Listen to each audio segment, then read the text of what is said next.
90% বা আরো বেশি পার্সেন্ট মানুষ আমাদের দেশে নামাজ কালাম পড়ে, হজ করে, রোজা রাখে, দাড়ি রাখে, টুপি পরে, হুজুর ওয়াজ করে, ওয়াজ শুনে, সব ধরনের মানুষ। বোনদের অধিকার মারার বেলায় সবাই এক। একটু হাত তুলে দেখান তো যারা বোনদের অধিকার পাই পাই করে সঠিকভাবে হিসাব করে দিয়ে দিচ্ছেন, এটা হাত তুলে দেখা। বাপ মা মারা গেছেন, যাদের আছে এখন আলহামদুলিল্লাহ তাদের তো দেওয়ার প্রশ্ন নেই, দিয়ে দিচ্ছেন। কয়টা হাত উঠছে দেখছেন? একটু আপনারা হিসাব করেন ভাইরা আমার। ওয়াজ শুনে কামসু করলে তো হবে না, সংশোধন করতে হবে। দিবেন তো হক ইনশাআল্লাহ? বোন মারা যেয়ে থাকলে তার ওয়ারিসদেরকে দিয়ে আসবেন। অনেক সময় করে কি, মূল বিটা থেকে দেয় না, ওই পিছনের নিচের জমি থেকে দেয়। ঠিক না বেঠিক? এসব করলে হবে না। ওই মূল বিটাতেও বোনের ভাগ আছে, বলে একটা বিটা কয়জন মিলে ভাগ করবো? ঠিক আছে আপনি নেন, কিন্তু এইটার দাম আর ওই নিচের জমির দাম কি সমান?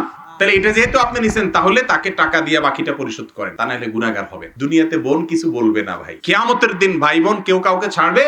বাপ মা ছাড়বে না, সন্তান ছাড়বে না, স্ত্রী স্বামী ছাড়বে না, তাহলে বোনকে কেউ ছাড়বে? পাই পাই করে নিবে সে। মনে রাখবেন, দুর্নীতি করলে, চুরি করলে তারে চোর বলেন। আপনি আমিও তো ভদ্রবেশে চোর। বোনের হক মারছেন, ফুফুর হক মারছেন, আপনি তো চোর না, ডাকাত।